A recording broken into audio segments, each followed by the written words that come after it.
El 3 de octubre, se recuerda a Santa Juana Emilia de Villanueva, una seguidora de Cristo, que tenía entre sus frases más queridas, las palabras de San Pablo, dichas, en 2 Corintios 12. Cuando soy débil, es entonces cuando soy fuerte. Así el poder de Cristo mora en mí. Ella solía decir, lo mismo que muchos varones y mujeres santos repitieron una y otra vez, a lo largo de 2 milenios. La santidad no es un regalo de Dios para algunos pocos escogidos, como dádiva desde el nacimiento, de la cual otros son privados. Pues, en realidad, todos, y absolutamente todos, estamos llamados a convertirnos en santos. Cuando recordamos la vida de algún varón o mujer santo, lo que hacemos es reconocer la acción del Espíritu Santo en una existencia humana, una criatura, una persona, hecha de la misma masa que la nuestra, pero al mismo tiempo, una vida que se esmeró para identificarse con la caridad y la misericordia de Cristo, convirtiéndose así en un signo del nuevo mundo que Dios prepara. Todo santo tiene un secreto, que es una faceta del Evangelio y el misterio de Cristo que ha recibido como un llamado interno para redireccionar su vida, para movilizar toda su fuerza y amor, en una lucha constante, para doblegar sus debilidades, y derrotar todos los vicios humanos que acosan al alma, ofrendando sus vidas, sus espíritus, en una vida de constante amor a Dios, y al prójimo, por medio de la caridad. Para el caso de Juana Emilia de Villanueva, su secreto de santidad es haberse reconocido toda su vida, como una criatura llena de debilidades, fragilidades, poniendo todas sus esperanzas y confianza, con humildad, en la misericordia de Dios. Por ello, ella solía repetir, solo en Dios. Porque tal como ella misma, lo dijo tantas veces, solo Dios puede transformar situaciones y personas. Solo Dios puede hacer grandes cosas. Esto la mantuvo en pie, ante la adversidad toda su vida, enfrentando las pruebas, los reproches, y hasta las calumnias, en total paz. Pero Juana Emilia no estuvo sola en su camino, porque tuvo un amor filial por la Virgen María desde su infancia. Y aún más, cuando quedó huérfana de madre, a los 14 años de edad, su amor a la Virgen, la hizo querer imitar sus virtudes, y darle a su futura congregación naciente el nombre de la Inmaculada Concepción, casi 20 años antes de que el Papa Pío IX proclamara este dogma mariano. Juana Emilia le decía a sus hijas: Jesús, el Hijo de Dios, el único santo verdadero, nunca deja de actuar en nosotros por su Espíritu Santo, acóganlo día a día, en la humildad y la valentía de la fe. Traten de vivir como Él. Porque, el camino de santidad es un llamado para todos nosotros, independiente de nuestras debilidades y caídas.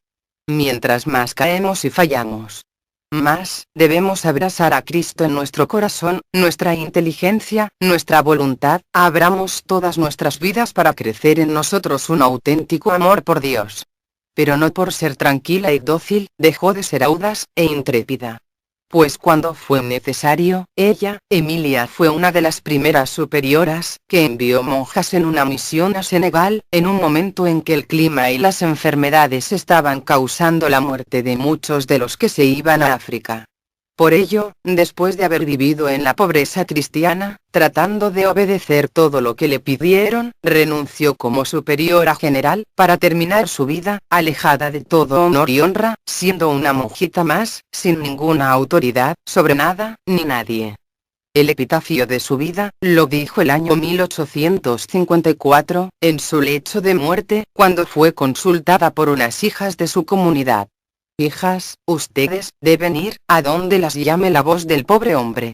Sin jamás olvidar que, para nuestros alumnos o alumnas, debemos tener el corazón de una madre. Su gran amor por Cristo llevó a Juana Emilia a querer entregarse a Él para siempre al servicio de los más pobres. Al descubrir la miseria material y moral que afectaba a muchas jóvenes en Castres, entendió que no solo podía ayudar a su vecino al continuar disfrutando de los privilegios de su entorno social, dando bienes, sin estar cerca, para darse a sí misma. Ella dijo: yo me ofrezco al servicio de los demás, en particular de aquellos que sufren y que necesitan un apoyo real. Para responder a esta llamada, se privó de lo que podría haberla asegurado un futuro pacífico. Ella se sometió a todo tipo de privaciones. Es en 1836 cuando funda su congregación, las Hermanas de la Inmaculada Concepción, llamadas las Hermanas Azules, con sus dos lemas: Dios solo y servir a los pobres. En un principio se componía solo de 3 monjas o hermanas, pero luego fueron adhiriéndose más. Juana Emilia, de Villanueva, nació en Toulouse, en el año 1811. Resultando ser la nieta del conde de Villanueva, y la tercera de los 4 hijos del marqués de Villanueva y su esposa, la marquesa Rosalía de Avesnes. Pasó los primeros años de su vida en el castillo paterno de Auteribe, cerca de Castres, donde su madre tuvo que retirarse debido a su mala salud, aquejada de una larga enfermedad. Ella vivió sus años de infancia con una insensibilidad desconcertante. Coralina, una de sus amigas, la describiría más tarde como un corazón que parecía no sentir nada, una persona fría, que carecía incluso de la dulzura de los pequeños razonamientos que son tan entrañables entre los niños. A esto se unió un rasgo de carácter bastante excepcional a esa edad, una pasión y una admiración por la ciencia y sus descubrimientos científicos. Su madre pronto la encargó de enseñar los conceptos básicos de educación a su hermano menor. Emilia, solo por medio de las palabras, logró que el niño bullicioso obedeciera. Y ella misma, se convirtió en una mujer muy aplicada y estudiosa. Durante esos años, la pequeña Juanita, había recibido muy poco de la ternura de su madre, que se había centrado más en las 2 niñas mayores, y en el único hijo menor. Por lo que Emilia se había convertido en una chica muy retraída. A los 14 años, Emilia sufre la pérdida de su madre, y 3 años más tarde, fallece su querida hermana menor, Octavia. Después de estos tristes sucesos, vive un tiempo en Toulouse, donde su abuela se hace cargo de su educación, y la de sus hermanas. A partir de este momento, hay un vuelco en la vida espiritual de Juanita, porque una caridad inefable y un amor tierno e intenso motivarían todas sus acciones. La oración y la recepción frecuente de los sacramentos eran sus delicias. Y cuando unos amigos amables y piadosos fueron a ver a su abuela, ella se acercó al círculo y escuchó con mucha atención, especialmente cuando hablaban de Dios y de las cosas del cielo. Su corazón, que había estado cerrado durante tanto tiempo, se entregó por completo a Dios. Y, a través de él, a las almas. 2 años más tarde, a los 19 años de edad, Emilia regresó al palacio paterno de Auteribe, donde fue administradora de la vida familiar, ejerciendo como la ama de casa, relevando a su padre, sobre todo entre los años 1826 al 1830, momento en que su padre fue designado alcalde de Castres. Pero esta misma situación la hizo acompañar a su querido papito, en más de alguna oportunidad, a socorrer las miserias que ocurrían en los suburbios del poblado. El apreciar a niños huérfanos, que permanecían solos, mientras sus padres, o sus madres, trabajaban para ganarse el sustento diario, impactó profundamente a la joven veinteañera Juana Emilia de Villanueva, que también observaba los daños que producía en las familias, las largas jornadas laborales, que exigía la revolución industrial. Pues, los niños debían trabajar desde los 8 o 9 años de edad, quedando en la más completa ignorancia, pues, jamás acudían a una escuela. Y mucho menos a catequesis, o a la iglesia. Esto produce un llamado a la vida consagrada, que se expresará en que la joven dirá: siento que el Señor me está pidiendo grandes sacrificios. Entiendo que no debo quedarme aquí en el castillo de Auteribe. La felicidad que disfruté sin medida me aleja mucho de este Dios que quería nacer en un establo, que trabajó, sufrió y murió por todos nosotros. Su hermano, Ludovico, molesto ante la excesiva religiosidad de Juana, un día la reprende, diciéndole: «Qué tonta que eres, a tu edad y en tu posición, adoptar una vida tan solitaria es absurdo. Tus amigos son tan ridículos como tú, ninguno de ustedes tiene sentido común. Quien te prive de los sermones o servicios en la iglesia, te priva de todos tus placeres. porque a primera hora de todas las mañanas, Emilia iba presurosa a misa. Durante el día, repartía entre los pobres todo el subsidio que le daba su padre y visitaba a mujeres jóvenes, instruyéndolas y ayudándolas en sus enfermedades. Por sus propios medios, con 21 años de edad, ella intenta ayudar y cuidar a algunos niños, lo cual le traerán algunos conflictos con su familia. Situación que se verá en algo mejorada, cuando toma como confesor al padre Leblanc, un jesuita, con quien comparte las preocupaciones del tipo social que han surgido en ella, especialmente la miseria y el daño social que provocaba la revolución industrial. Juana Emilia discrepa con su padre, que intenta desposarla con algún hombre de buena clase social. Pero ella rechaza de plano cualquier solicitud, porque está decidida a mantenerse virgen, y le responde: yo no me casaré, porque tengo una vocación a la que siento una atracción irresistible, yo deseo ingresar lo antes posible en las hijas de la caridad. Por lo cual, su padre le pide que reflexione un tiempo, esperando que ella desista de su idea. Un día, le dice a su padre: es por Dios que te dejo. Quiero servir a los pobres. Porque el Señor nos dijo: donde está tu tesoro, allí está también tu corazón. En el transcurso de sus actividades caritativas con los niños más pobres del pueblo de Castres, conoce a dos jovencitas que la acompañan en su misión de ayuda social, en especial con los niños y los enfermos. Esto, con la ayuda de su confesor, y del obispo de la región, el arzobispo de Albi, que la autorizan a fundar, a los 25 años de edad, la Congregación de Nuestra Señora de la Inmaculada Concepción, el 8 de diciembre del año 1836. Esta comunidad religiosa se hará rápidamente conocida entre los más pobres de los suburbios, como las Hermanas Azules, debido al color de su hábito.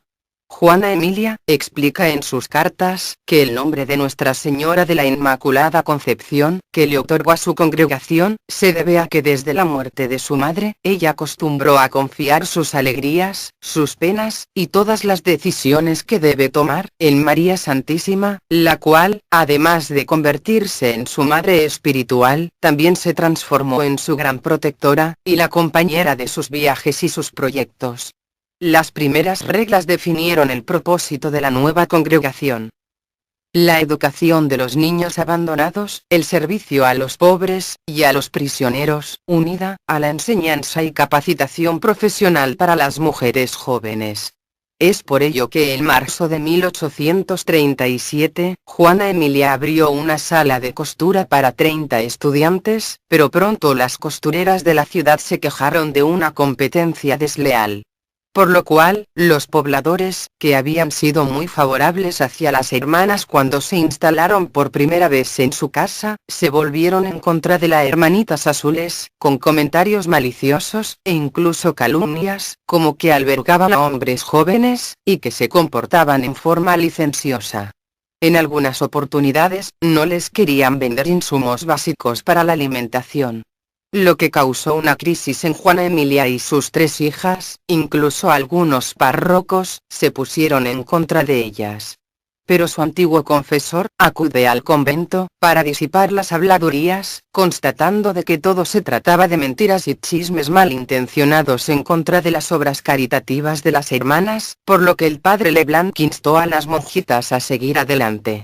A sus primeras hermanas, la fundadora de Villanueva, les dice: renunciando a todo lo que pudiera parecer humanamente atractivo y prometedor, debemos agregar a los votos habituales de obediencia, pobreza y castidad, un cuarto voto, el que debemos actuar en todo para la salvación de las almas. Constantemente, Emilia fomentará en sus hermanas la importancia del servicio a los más pobres. Basta citar una de sus expresiones características: nosotras vamos a donde nos llama la voz de los pobres. La primera comunidad de esta nueva congregación se instala con dineros donados por su padre, en una pequeña casa sin ninguna comodidad en Castres. Allí vivían en comunidad, atendiendo a las personas más pobres que las rodean, dándoles la bienvenida a las niñas que están debilitadas a causa de la anemia, la disentería y las pestes, causadas por las miserias asociadas con el comienzo de la era industrial. Muchas veces son llamadas a realizar curaciones, y a cuidar a los prisioneros. Pronto abrirán un segundo convento, en donde las hermanas se harán responsables de la educación y el catecismo para los niños, y el cuidado de los enfermos, en especial, los niños, y los ancianos que viven solos en medio de la más grande miseria. Todas las religiosas de la Inmaculada Concepción, tendrán esta triple misión. La Madre de Villanueva es muy clara respecto al carisma de su congregación. Nosotras, nos debemos como opción privilegiada, a los pobres, tanto materiales, como espirituales. Debemos socorrer a los excluidos, los prisioneros, o, a las muchachas pobres de las calles de Castres, a las cuales, como madres que somos, debemos rescatarlas de las calles, para evitar que caigan en la perdición y en la mala vida. Ya sea en la prostitución, o cualquier otro vicio. Debemos cuidar a los enfermos, educar a los jóvenes, evangelizar, orar, y ante todo, practicar la caridad. Nuestro carisma nos llama a ser misioneras, al defender la justicia, la paz, el respeto y la atención al menor en todos los lugares de la vida, y hacer todo esto por amor, de acuerdo con el lema de nuestra congregación. El cual dice: debemos ir donde la voz de los pobres nos llama. Debemos participar en la educación, la salud, dignificando al pobre, y acogiéndolos para que puedan volver a participar en la vida de la iglesia local. A fines de 1837, la ola de críticas había pasado y se admitieron 4 postulantes. El éxito en su labor causó que a principios del año siguiente, la ciudad de Castres puso a las hermanas a cargo de las cárceles locales. El 1 de mayo de 1838, la comunidad se mudó al antiguo seminario menor. La hermana Emilia trató a cada estudiante con amoroso cuidado, y se sintieron atraídos por la paz que exudaba. Frente a todas sus monjas, ella dijo la siguiente oración: oh, Dios mío, mi Creador y mi Salvador, te ofrezco a mí misma, tan completa y perfectamente como puedo. No te ruego envíame cruces y grandes pruebas, porque soy tan débil que no sé si, después de haberlas pedido, las soportaría como debería. El abandono y la confianza son todo para mí. Porque, solo, Dios. Durante el año 1840, surgieron serias dificultades en la comunidad, porque algunos malos ejemplos, llevaron a muchas postulantes a volverse flojas en la observación de las reglas. La respuesta de la Madre Villanueva fue la oración, el silencio, y el ayuno. Decidiendo, el separar a las novicias, de las religiosas profesas, comenzando a redactar las constituciones que finalmente serían aprobadas por el arzobispo de Albi a fines de 1841. Juana Emilia, fue elegida superiora general de por vida. Ella daba el ejemplo en todo, incluso, barriendo su celda, o lavando los platos. En abril de 1841, la Madre Villanueva adquirió un terreno para construir la casa madre de la congregación. La santa diría: yo siento el deseo de hacer que Jesucristo sea amado y de servirle en sus miembros sin límites de fronteras. La congregación todavía tiene el objetivo de dedicarse al hermoso trabajo de las misiones extranjeras, particularmente en las personas de color, en especial, los más despreciados y abandonados de su sociedad. Donde quiera que la voz de los pobres o los huérfanos llamen, allí debemos estar, sin dudarlo. Cristo es nuestro futuro, sin Cristo la humanidad no tiene esperanza, por ello, nosotras debemos llevarles esperanzas a todos nuestros hermanos que estén a nuestro alcance, sin limitarnos ni a razas, ni a idiomas. Porque, cualquiera que no conozca a Dios, a pesar de que pueda albergar todo tipo de esperanzas, finalmente no tiene esperanza alguna, sin la gran esperanza que sostiene toda la vida. Por lo tanto, es un deber urgente para todos, el proclamar a Cristo y su mensaje salvador. San Pablo nos dijo: ay de mí si no predico el Evangelio. Está en juego la salvación eterna de las personas, la meta y el cumplimiento de la historia humana. En 1842, la Madre Villanueva se puso en contacto con el Padre Liberman, el fundador de los Misioneros del Sagrado Corazón de María. Las hermanas en Castres y los padres misioneros establecieron un plan para colaborar. A principios de junio de 1843, la madre fue a hablar con las autoridades educacionales en París, e intentó, en vano, obtener la aprobación del gobierno para abrir escuelas primarias locales. Se reunió con el padre Lieberman y luego escribió: "Me gusta más su conversación que sus cartas, nuestras opiniones siempre están en un acuerdo realmente sorprendente. Es un hombre animado por el verdadero Espíritu de Dios, de prudencia consumada, y nunca antes había conocido a alguien que me haya inspirado con tanta confianza". Cuando regresó a Castres, la fundadora descubrió que los gastos necesarios para construir el convento excedió todo su presupuesto. Y para obtener los fondos necesarios, las hermanas propusieron hacer penitencia durante 40 días. Lo cual, fue una enorme alegría para la madre Juana Emilia. En julio de 1846, la madre de Villabueva, fundó un refugio para acoger a mujeres cuya extrema pobreza las había llevado al vicio y al pecado de la prostitución. Ella, les dice a sus hijas: "Las hermanas dedicadas por la obediencia a este importante trabajo deben estar motivadas por un celo sagrado y un verdadero espíritu de fe, porque principalmente verán en estas pobres almas no el estado vergonzoso al que el pecado las ha reducido, sino más bien la sangre divina que es su rescate, porque nuestro Señor las está invitando a glorificarlo por toda la eternidad. Quizás ellas puedan llegar al paraíso, antes que muchos consagrados. Por ello, es muy importante que nosotras nunca mostremos a los penitentes reproche alguno por sus errores, ni impaciencia, ni disgusto por su compañía, ni desprecio por sus personas. Por el contrario, siempre debemos tratarlas con una dulzura y afecto enteramente santos, tal como debemos hacerlo con el más humilde de nuestros hermanos en Cristo". Pero la madre Villanueva todavía anhelaba misiones muy ambiciosas, lo que la motivó a enviar la primera partida de 4 religiosos para África, con destino a Gambia, a Senegal y Gabón, para noviembre de 1847. Otras viajarán en 1849 y 1850. Juana Emilia estimula a sus hijas en tierras lejanas, escribiéndoles: "Sin darnos cuenta, tratamos de persuadir a los lugareños para que tomen el tono y los modales de Europa. Debemos hacer lo contrario. Debemos dejar que los nativos sigan las costumbres y hábitos que les son naturales. Eso los acoge a nuestra Iglesia, inspirándolos con los rudimentos de la fe, la virtud cristiana y corrigiendo lo que es defectuoso en ellos".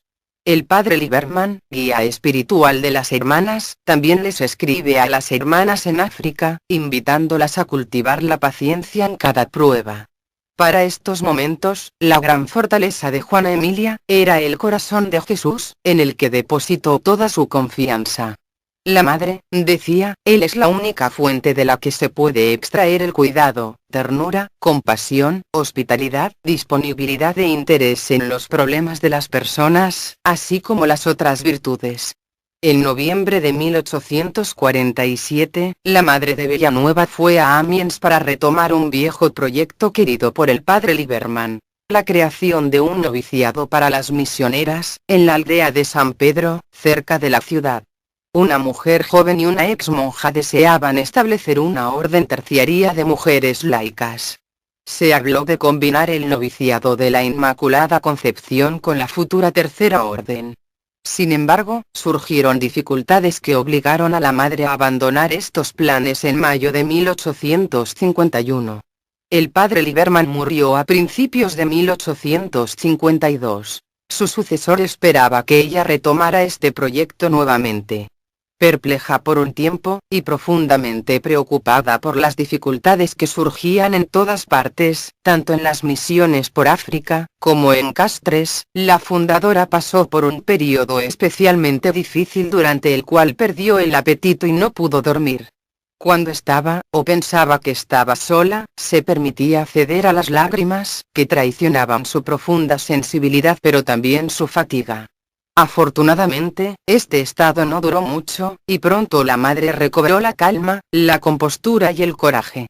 Decidió limitarse a fundar un internado en París y a mantener estrecho contacto por carta con sus hijas en África, dejando de lado su proyecto de iniciar la comunidad de terciarias. La vida espiritual de la madre de Villanueva fue sencilla. Ella siempre buscó sobre todo hacer la voluntad de Dios. Ella decía: cuando hablamos, actuamos o escribimos por el bien de un alma, sobre cualquier asunto importante, no debemos suplicar tanto por el bien de esta alma o el éxito de este asunto, sino para que se haga solo la voluntad de Dios, no queriendo a lo que proponemos, sino sus intenciones, que a menudo son diferentes de las nuestras. Nuestra base espiritual debe ser la oración. Debemos acostumbrarnos a conversar con Jesús en medio de nuestras ocupaciones, rezando con fe, sin dudar en la divina providencia. Apreciemos los momentos en que estamos solas con Dios. Yo he tenido muchas pruebas y sequías espirituales, por ello, no te preocupes por tu estado interior, aunque te parezca muy profunda la oscuridad. Dios está en todas partes, incluso en la oscuridad, y tal vez sea aún mejor así.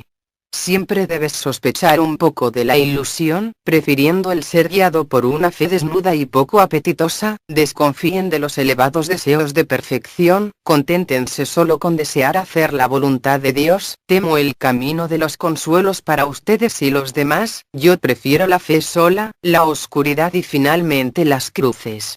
2 meses después de regresar a Castres, la madre de Villanueva arrojó a sus hijas a la confusión al renunciar como superiora general. Las razones que dio pueden resumirse de la siguiente manera: su ardiente sed de practicar la obediencia incluso en las cosas más pequeñas. La ventaja para la congregación es que prontamente se verían privadas de su liderazgo. Su último gran temor fue que sus hijas la obedecieran más por confianza y afecto que por fe y amor puro a Dios. Porque la madre Juana Emilia no se consideraba necesaria ni apta para continuar como superiora. No sin dolor, el capítulo general de septiembre de 1853 aceptó su decisión. Sin embargo, queriendo ayudar a la nueva superiora, la fundadora fue nombrada asistente general y maestra de novicios, responsabilidades que asumiría de manera discreta y efectiva. Este ejemplo de humildad y desapego fue sin duda una fuente incomparable de fecundidad para su congregación. A mediados de 1854, el cólera se extendió por el sur de Francia y llegó a la ciudad de Castres. Al mismo tiempo estalló una epidemia de fiebre militar, una enfermedad febril muy contagiosa. Para mitigarla, la madre de Villanueva puso en marcha una verdadera cruzada de oraciones y creó una atmósfera de confianza. El cólera no llegó al convento de las hermanas, pero la fundadora fue víctima de la fiebre militar y, el 7 de septiembre, la fiebre la obligó a permanecer en su cama. A principios de octubre, su estado empeoró y el capellán le dio la extrema unción. Poco después, Juana Emilia de Villanueva falleció el 2 de octubre del año 1854, a los 43 años de edad, luego de rezar junto a toda su comunidad de hermanas. La idea original de esta fundadora, de expandir a las hermanas de la Inmaculada Concepción, les permitió seguir avanzando por Europa. Luego en 1904, llegan a América Latina, y para mediados del siglo XX, arriban al Asia-Pacífico. Lo que logró que para fines del siglo XX, las hermanas, tuvieran más de 600 miembros de la Congregación de la Inmaculada Concepción de Castres, repartidas en 123 comunidades en Europa, África, América del Sur y Asia. Siendo sus principales comunidades, las de Francia, Argentina, Benín, Bolivia, Brasil, Burkina Faso, República del Congo, España, Gabón, Guinea-Bissau, Haití, Italia, México, Paraguay, Filipinas, Senegal, Uruguay, Venezuela. A todos estos lugares, las hermanas llevaron el mensaje de su fundadora, Santa Juana Emilia de Villanueva, la que poco antes de morir dijo: hay una necesidad urgente de levantarse y buscar, sobre todo, a los bautizados que se han distanciado de la participación en la vida de nuestras comunidades, así como a buscar a los que saben poco o nada de Jesucristo.